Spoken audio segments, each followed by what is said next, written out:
ओम हरि हरि ओम। वक्रतुंड महाकायो कोटि सूर्य समप्रभ निर्विघ्नं कुरु मे देव सर्वकार्येषु सर्वदा। मंगलम कौशलेन्द्राय महनीय गुणाब्धये चक्रवर्ती तनूजाय सार्वभौमाय मंगलम। सर्वरूपमयी देवी सर्वं देवीमयं जगतो अतोऽहं विश्वरूपां तां नमामि परमेश्वरीं। तव तत्त्वं न जानामि कीदृशोऽसि महेश्वरो यादृशोऽसि महादेवो तादृशाय नमो नमः। यस्यांके च विभाति भूधरसुता देवापगामस्तके भाले बालविधुर्गले च गरलं यस्य रसिव्यालराट् सोऽयं विभूषणः सुरवरः सर्वाधिपः सर्वदा सर्वः सर्वगतः शिवः शशिनिभः श्रीशङ्करः पातु माम्।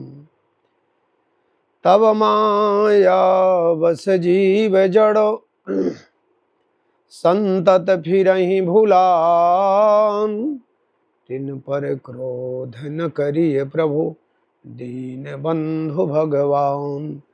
शंकर दीन दयाल प्रभु मो पर होहु कृपाल श्राप अनुग्रह हो ये जिमि नाथ थोरे वो काल। शिव समान दाता नहीं विपति विदारण हार लज्जा सबकी राखिए नंदी के सवार। श्रृंगी शूली धूर जटे कुंडली त्रिपुरारी वृषाकपर्दी मानोहर मृत्युंजय कामा मृत्युंजय कामानि। नारायणं नमस्कृत्यो नरं चैव नरोत्तमं देवीं सरस्वतीं व्यासं ततो जयमुदीरयेत् ततो जयमुदीरयेत्। अनंतानंत ब्रह्मांड नायक करण अकरण सर्व समर्थ कारण करुणा वरणालय निर्गुण निराकार सगुण साकार सारे जगत में व्याप्त जगदाधार जगदीश्वर भूत भावन देवाधिदेव महादेव की पावन मंगलमयी शिव रहस्य की कथा आप लोग श्रवण कर अपने जीवन को धन्य कर रहे हैं। जीव उस ब्रह्म शिव का स्वरूप है। सारे जगत में माया मोह से फंसे हुए प्राणी भगवान शंकर के उस दिव्य महत्व को नहीं जान पाते। शिव तत्व के बिना जाने व्यक्ति सव है, अनजान है। इसलिए शिव तत्व को जानना, शिव महिमा को जानना, शिव भक्ति करना, शिव की उपासना करना परम आवश्यक है। प्रतिदिन की दिनचर्या में भगवान शिव की साधना करना, शिव पंचाक्षर मंत्र का जप करना, महामृत्युंजय मंत्र का जप करना, यह ओम का जप करना, यह प्राणी के लिए परम आवश्यक है। विगत कई दिवसों से भगवान शिव के जो विभिन्न अवतार हैं, भगवान शंकर के विभिन्न अवतारों में जो 12 ज्योतिर्लिंगों की दिव्य कथाएं आप लोग श्रवण कर रहे हैं, उनमें से आइए सौराष्ट्रे सोमनाथम चो श्रीशैले मल्लिकार्जुनम उज्जयिन्यां महाकालं ओंकारं ममलेश्वरम परल्यां वैद्यनाथं च डाकिन्यां भीमशंकरं सेतुबन्धे तु रामेशं नागेशं दारुकावने वाराणस्यां तु विश्वेशं त्र्यंबकं गौतमी तटे हिमालये तु केदारम। आज के प्रसंग में भगवान केदारनाथ की अपार महिमा है। भगवान केदारनाथ की अद्भुत कथा आप लोग श्रवण करेंगे। केदारनाथ भगवान कैसे उत्पन्न हुए, कैसे इनकी उत्पत्ति हुई, अनुपम महिमा है। भगवान हिमवत पृष्ठे केदारम हिमवत पृष्ठे केदार खंड में विराजमान होकर, हिमालय में विराजमान होकर भक्तों को अभय करने के लिए भगवान बोध भावन यहाँ पर निराकार रूप में विराजमान होकर के सभी भक्तों को अभय प्रदान कर रहे हैं। सूत जी शौनक आदि ऋषियों को केदारनाथ की महिमा का बड़ा वर्णन किया है। वैसे पंच केदार हैं, पंचवद्री हैं। पंच केदार में हिमालय में 5 जगह भगवान शंकर के केदार खंड हैं, केदार पीठ हैं। उनमें से पशुपतिनाथ भी हैं। भगवान नर और नारायण बद्रीनाथ में कठोर तप कर रहे थे और भगवान शंकर की तपस्या में तल्लीन थे। ओम नमः शिवाय, ओम नमः शिवाय, ओम नमः शिवाय। श्वास की गति पर जपते हुए, शिव पार्थिव पूजन करते हुए वर्षों वर्षों नर और नारायण ने अपने समय भगवान शिव की साधना में व्यतीत करते हैं। तो भगवान शंकर प्रसन्न हो जाते हैं, नर और नारायण के ऊपर प्रकट हुए, प्रार्थना किया। नर और नारायण ने शंकर भगवान ने कहा, हम तुम्हारे ऊपर बहुत प्रसन्न हैं, जो वरदान मांगना है मांगो। तो नर नारायण ने वरदान में क्या मांगा? भक्तों के कल्याण के लिए हे आशुतोष चंद्रमौलेश्वर, आप सदा सर्वदा के लिए यहाँ पर विराजमान हो जाइए। और भक्तों के कल्याण के लिए भगवान पाषाण विग्रह में विराजमान होकर के वहाँ निवास करने लगे प्रत्यक्ष रूप में। नर और नारायण की बदरिका आश्रम तपस्थली है। भगवान बद्रीनाथ भगवान के साथ में, जहाँ भगवान बद्रीनाथ भी तपस्या में विराजमान है, वहाँ बद्रीनाथ के साथ में नर नारायण विराजमान है तपस्या के लिए। उद्धव जी विराजमान हैं, देवर्षि नारद जी विराजमान हैं, और लक्ष्मी जी विराजमान हैं, कुबेर जी विराजमान हैं, ये गरुड़ जी विराजमान हैं। लक्ष्मी जी का मंदिर बाहर है। भगवान बद्रीनाथ कहते हैं, मेरे दर्शन करने के लिए जो आए और जो चाहे मेरे इन शक्तियों के द्वारा, मेरे देवांश अवतरणों के द्वारा जो चाहे मिले ले जाए। जिसे ज्ञान चाहिए उसे ज्ञान की दिव्य प्रसादी ज्ञानावतार उद्धव जी देते हैं। जिसे प्रभु चरणों में भक्ति चाहिए, समर्पण चाहिए, उन्हें नारद जी दे देते हैं। जिसे तपस्या चाहिए निरंतर, कि हम तो हमें कुछ नहीं चाहिए, हमें तपस्या चाहिए, नर नारायण की तपस्या करो, वो तपस्या देते हैं। जिन्हें धन संपदा चाहिए, कुबेर जी भगवान के खजांची हैं, भगवान के खजांची को भगवान आदेश देते हैं, इनको यथेच्छ धन दो। और बद्रीनाथ जाने के बाद में आंतरिक रूप से जो वाहन आदि की अपेक्षा करते हैं कि हे प्रभु हमको वाहन आदि चाहिए, भगवान उनको वाहन आदि दे देते हैं। तो इस प्रकार से गरुड़ जी, तो इस प्रकार से बद्री पंचायतन का आधुनिक महत्व है। जिसे जो चाहिए उसे भगवान बद्रीनाथ प्रदान करते हैं। बद्रीनाथ भगवान जहाँ विराजमान है वो भगवान शंकर की ही तपस्थली थी। भूत भावन भोलेनाथ तपस्या कर रहे थे, ऐसी कथा आती है पौराणिक। तपस्या कर रहे थे, पार्वती जगदम्बा के साथ में तप करने के लिए यहाँ पधारे थे। तो एक दिन संयोग से एक बालक के रूप में श्रीमन नारायण दूर से दिखाई दिए। भगवान ने, शंकर भगवान ने तो मन ही मन प्रणाम किया, लेकिन पार्वती जगदम्बा ने कहा ये बालक बहुत सुंदर लग रहा है, इसे चलो पाल लेते हैं, इसे अपना बना लेते हैं। शंकर भगवान ने तो देख ही लिया था अंतर्दृष्टि से। तो भगवान शंकर ने कहा नहीं, ये तो संसार सागर है, पार्वती जी इन चक्करों में, घर गृहस्थी के चक्करों में मत पड़ो, हम लोग ऐसे ही ठीक, और समझा दिया। लेकिन जब भगवान शंकर बाहर पार्वती जी के साथ में भ्रमण करने के लिए गए, तब तक में भगवान नारायण वो बालक रूप में अंदर गुफा के प्रवेश करके अंदर से दरवाजा बंद कर लिया। सायंकाल शिव पार्वती जी जब पधारे तो देखा अंदर से दरवाजा बंद है। दरवाजा को खुलवाने का बड़ा प्रयास किया, दरवाजा नहीं खुला। तो पार्वती जी ने कहा महाराज ये अंदर कौन हो चला गया। शंकर भगवान ने अंतर्दृष्टि से देखा तो शंकर भगवान ने कहा देवी, जिसको आप बालक बना रहे थे वो बालक बिना बालक बने ही तुम्हारे स्थान पर कब्जा कर लिए। भगवान शंकर कहते हैं आप बाहर आइए, जो आप चाहेंगे वही होगा। तो बालक अर्थात भगवान श्रीमन नारायण बाहर निकले।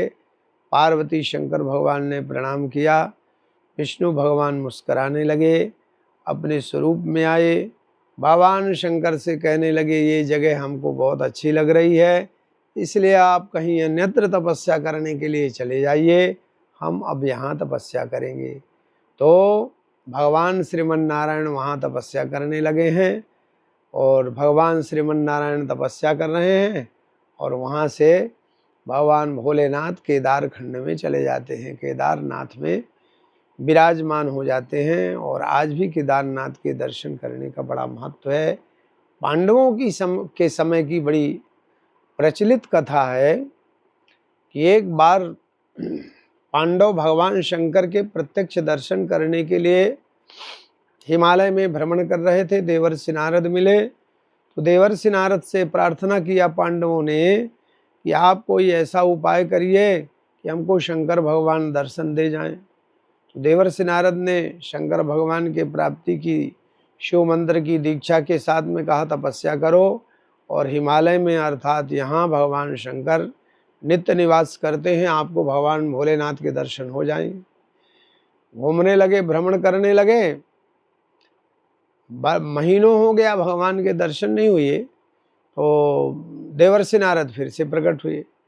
श्रीमन नारायण नारायण नारायण नारायण करते हुए जब देवर्षि नारद आए तो पांडवों ने प्रणाम किया, और धर्मराज युधिष्ठिर जी ने कहा कि देखो प्रभु, आपने कहा था कि यहाँ आपको प्रत्यक्ष दर्शन भगवान भोलेनाथ के होंगे, लेकिन अभी तक तो भगवान के दर्शन हुए नहीं। देवर्षि नारद कहते हैं यही तो विडंबना है संसार की, कस्तूरी का मिरगयो फिर ढूंढत घास। सब कुछ आपके सामने, आप देख नहीं पा रहे हो, सामने देखो ना। ये भगवान शंकर दिख रहे हैं। पांडवों ने कहा हमें तो नहीं दिख रहे, कुछ दिख रहा। कहाँ, ये एक भैंसा दिख रहा, झोटा दिख रहा है। अरे यही तो भगवान शंकर जी हैं। तो पांडव क्रमशः भगे दर्शन करने के लिए। तो भगवान शंकर भी परीक्षा लेने के लिए भगे। एक उसी स्वरूप में, भैंसे के स्वरूप में पहाड़ की गुफा में प्रवेश किए। तो भीम ने पीछे से पूंछ पकड़ा। आधा भाग भगवान शंकर प्रवेश कर गए, आधा भाग रह गया हिमालय में, और आधा भाग निकल गया पशुपतिनाथ में। दो खंडों में विभाजित होकर के भगवान शंकर बोले केदारनाथ की, पशुपतिनाथ भगवान की जय। तो नेपाल में काठमांडू में जाकर के भगवान निकलते हैं। तो काठमांडू में पशुपतिनाथ के नाम से विराजमान हैं, और हिमवत पृष्ठ में केदार खंड में भगवान केदारनाथ के रूप में विराजमान हैं। समस्त कामनाओं को पूर्ण करने के लिए भगवान आज भी लाखों लोग आप सबको दर्शन करने के लिए जाते हैं, और भगवान के दर्शन करके अपने अभीष्ट फल की प्राप्ति करते हैं। इनकी बड़ी महिमा है। भुक्ति और मुक्ति को देने वाले ये भगवान शंकर के ज्योतिर्लिंग, जिनकी अपार महिमा है। देव वृंद, ऋषि वृंद सब दर्शन करने के लिए जाते हैं। जैसे कैलाश में कोई भगवान शंकर का मंदिर नहीं है, लेकिन कैलाश ही शिव है, कैलाश ही शिव स्वरूप है, और कैलाश तो शिव स्वरूप है ही। कैलाश में जाते समय जितने भी वो पहाड़ पड़ते हैं सब शिवलिंगाकार हैं, अर्थात तो पूरा क्षेत्र ही भगवान शंकर का शिवाकार है और भगवान शंकर का स्वरूप है। वही शंकर भगवान का स्वरूप ही परम रम्य गिरिवर कैलासु, जहाँ सदाशिव उमा निवासु। तो केदारनाथ में भगवान की अनुपम महिमा है। भक्तगण यहाँ दर्शन करके और अपने अभीष्ट फल की प्राप्ति करते हैं। दुर्लभ दर्शन है, ऐसे केदारनाथ के दर्शन भक्तों को जरूर करना चाहिए। बोलिए केदारनाथ भगवान की। हिमालय तो केदारम घुस्मे संच शिवालय। ये 11वें ज्योतिर्लिंग थे और 12वें ज्योतिर्लिंग में घुस्मेश महादेव घुस्मा के द्वारा प्रकट किए हुए महाराष्ट्र में विराजमान है, जिनकी बड़ी महिमा है, जिनके दर्शन करने मात्र से समस्त पाप संताप भक्तों के दूर हो जाते हैं। आवागमन के बंधन से विमुक्त होकर के शिवलोकम महीयते, भगवान शंकर के सुंदर दिव्य लोक को प्राणी पहुंचता है। ऐसे घुस्मेश महादेव की अद्भुत कथा है। एक ब्राह्मण थे, बड़े सुधर्मा नाम था इनका। सदा सर्वदा जो है पूजा पाठ यज्ञ होम जप तप करते। सोचिए विप्र जो वेद विहीना, तजी निज धर्म विषय लय लीना।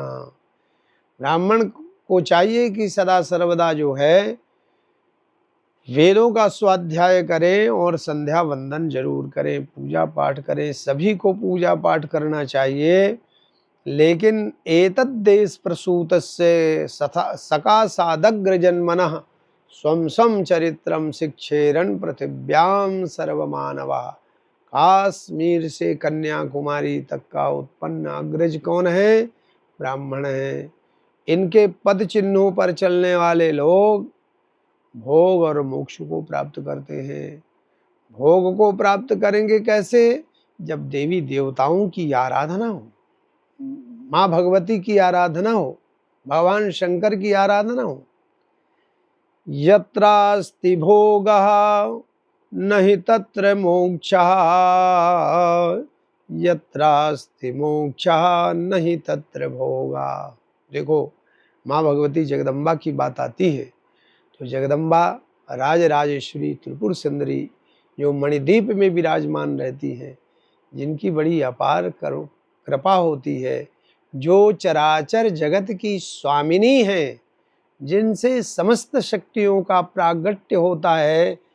जैसे नारायण के अंश से समस्त देवता उत्पन्न होते हैं, वैसे ही राजराजेश्वरी त्रिपुर सुंदरी माँ भगवती ललिताम्बा के असीम अनुकंपा से अनेक शक्तियाँ उत्पन्न होती हैं, जो महाकाली, महालक्ष्मी, महासरस्वती, श्री राधा, श्री लक्ष्मी, जितनी शक्तियाँ हैं वो राजराजेश्वरी माँ भगवती के ही अंश से उत्पन्न होती हैं। और वो राजराजेश्वरी मणिद्वीप में विराजमान हो करके त्रिदेवों को आदेश देती हैं। जब त्रिदेव पहुँचते हैं तो त्रिदेवों को आदेश करती हैं, ब्रह्मा जी से कहती हैं तो तुम सृष्टि की रचना करो। भगवान विष्णु को कहते हैं तुम पालन करो, और शंकर भगवान को कहती हैं तुम श्रृंगार करो। तो पालन सृजन संहार करती माँ भगवती विराजमान होती हैं। यत्रास्ति भोगः, जहाँ भोग है वहाँ मोक्ष नहीं, जहाँ मोक्ष है वहाँ भोग नहीं। लेकिन माँ भगवती के उपासकों को, भगवान शंकर के उपासकों को भोग और मोक्ष दोनों प्राप्त होता है, सुख और शांति दोनों मिलती है। इस प्रकार से वो ब्राह्मण देवता सुधर्मा सदैव भगवान शिव की उपासना करते और सतधर्म कर्म पर चलते हुए उनकी पत्नी थी सुदेहा।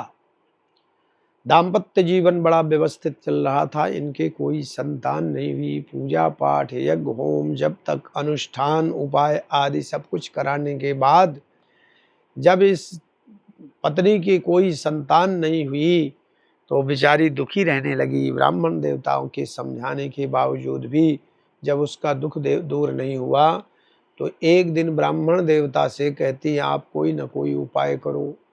ब्राह्मण देवता ने भगवान के सामने 2 पुष्प रखे। एक पुष्प था जिसका भाव था ये इससे पुत्र होगा, दूसरा पुष्प था जिससे पुत्र नहीं होगा। पत्नी को कहा इन दोनों पुष्पों में से एक पुष्प तुम उठा लो। तो देवी ने वही पुष्प उठाया जो पुत्र को न देने वाला था। ब्राह्मण देवता सुधर्मा ने कहा, देवी तुम्हारे किसी हालत में पुत्र होने वाला नहीं है, तुम परेशान मत हो, भगवान का भजन करो। और जिनके पुत्र ही हैं बहुतों के तो कहाँ सुख देते हैं, तुम निश्चिंत होकर के भगवान का भजन करो। समय व्यतीत हुआ, लेकिन सुदेहा ने एक प्रस्ताव रखा, मेरी बहन है घुस्मा और घुस्मा से आप शादी कर लो। ब्राह्मण देवता ने कहा, देवी राम राम, दूसरी सवत घर में लाऊं? ये संभव नहीं, मुझे पुत्र नहीं चाहिए, ऐसा मत करो, तुम झगड़ा करने लगोगे। सुदेहा ने कहा, मेरी बहन है, झगड़ा कैसे करूं, संभव नहीं। जोर जबरदस्ती करके दूसरी शादी ब्राह्मण देवता की अपने बहन के साथ में कर दिया। बहन के साथ में शादी हो गई, आ गई। कालांतर में थोड़े दिनों के बाद में भगवान की कृपा बरसी, घुस्मा के एक बेटा हुआ। और जब घुस्मा के बेटा हो गया तो धीरे धीरे करके जो सगी बहन थी बड़ी, वो बहन से ईर्षा द्वेष करने लगी। बालक का लालन पालन सब कुछ करने के बाद में भी, सब कुछ होने के बाद में बालक को बड़ा किया, लेकिन अंदर से जो दो ईर्षा थी, भगवत इच्छा से शिव इच्छा से बालक वो बड़ा हो गया। जब बालक बड़ा हुआ तो शादी संबंध हुई। जब शादी संबंध हुई, बहू आई, तो बहू रानी से घुस्मा ने कहा, ये मेरी बहन, इसी को तुम सब कुछ मानना, यही तुम्हारी सास है, सम्मान करना, आदर करना। और बहू तदानुसार चलने लगी। समय व्यतीत होता रहा। उधर घुस्मा का नियम था, प्रत्येक दिन घुस्मा का नियम था बचपन से ही, वो प्रत्येक दिन 111 शिवलिंग बना करके उनकी विधिवत पूजा करके और फिर उनका विसर्जन करती थी। इसके बाद में जल ग्रहण करती थी। ऐसा कठोर नियम उस घुस्मा ने लिया था। बहू रानी कहीं बाहर थी और वो सुदेहा ने एक दिन अज्ञातवश छुरी लेकर के उस बालक पर वार किया और बालक को मार दिया। जब बालक का वध कर दिया, बालक को मार दिया और चली गई अपने कमरे में। कालांतर में थोड़े समय बाद में जब बहू रानी ने आकर के देखा, माँ से आकर के फूट फूट करके रोने लगी और बताने लगी, माँ मैं तो लुट गई, मेरा सर्वस्व समाप्त हो गया, ऐसी ऐसी घटना घटी, पता नहीं किसने क्या किया, किसी को संदेह की संभावना भी नहीं। और उस समय जब संदेश पाया, उस समय वो सुदेहा भगवान शंकर की पूजा कर रही थी, भगवान की सुंदर अर्चना कर रही थी। शंकर बहू रानी से कहती, बेटा जो होना था तो हो गया, मैं पूरी पूजा करने के बाद में तुम्हारे पास में आती हूँ। बहू रानी पार्थिव शरीर को लेकर फूट फूट रोती और इधर घुस्मा पूरी पूजा संपन्न करने के बाद में मन में विचार किया कि भगवान शंकर का जो ये शिवलिंग है, इन शिवलिंगों को अपने तालाब में विसर्जन करने के बाद में दुखी बहू से मिलूं। लेकिन अब देखिए भगवान की कृपा, भगवान की अद्भुत कृपा कैसे हुई। जैसे विसर्जन करके और तालाब के बाद तालाब में निकली तो मेड़ के नीचे वो बालक हंसता हुआ माँ को प्रणाम कर रहा था और कहता है, माँ मुझे तो, मेरे साथ में तो ये घटना घटी, लेकिन तुम्हारी ये पूजा भगवान भूत भावन काल के गाल से भी बचा करके मेरी रक्षा की। और ऐसा मन में विचार कर ऐसा कह ही रहे थे कि अब घुस्मा को भगवान शंकर का ध्यान आया। सतत अश्रुधारा प्रवाहित होने लगी, रोमावली पुलकायमान हो गई, भगवान शंकर का ध्यान करने लगी। और जो भगवान शंकर का ध्यान किया तो शंकर भगवान सद्य वहाँ पर प्रकट हो गए। शंकर भगवान जब प्रकट हुए तो घुस्मा प्रार्थना करती, प्रभु आपने बड़ी कृपा की।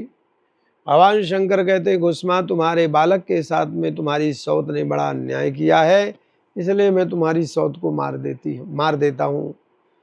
घुस्मा कहती है, हे देवाधिदेव महादेव, हे जगन नियंता जगदाधार जगदीश्वर, मेरी प्रार्थना है, आप जिस प्रकार से आपके चरणों में मेरी भक्ति है, मेरा अनुराग है, मेरा समर्पण है, आप ऐसी ही भक्ति मेरे बहन घुस्मा को प्रदान करें तो घुस्मा भी आपकी परम भक्त हो जाए, आपके दर्शन करने मात्र से उसका भी कल्याण हो जाए।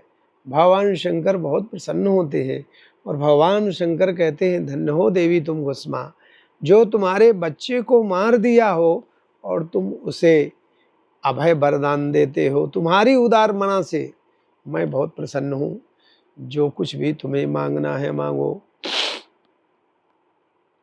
तो घुस्मा कहती हैं, प्रभु आप यदि मेरे ऊपर प्रसन्न हैं ना, तो आप सदा सर्वदा के लिए यहाँ पर विराजमान हो जाइए।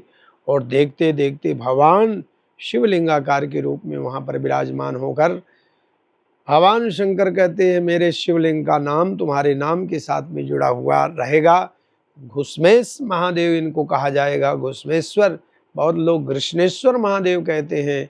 और इनके मेरे यहाँ आने मात्र से ही, दर्शन करने मात्र से ही सब पापों से निवृत्त होकर जघन्य से जघन्य पापात्मा भी पुण्यात्मा बन करके यहाँ से जाएगा।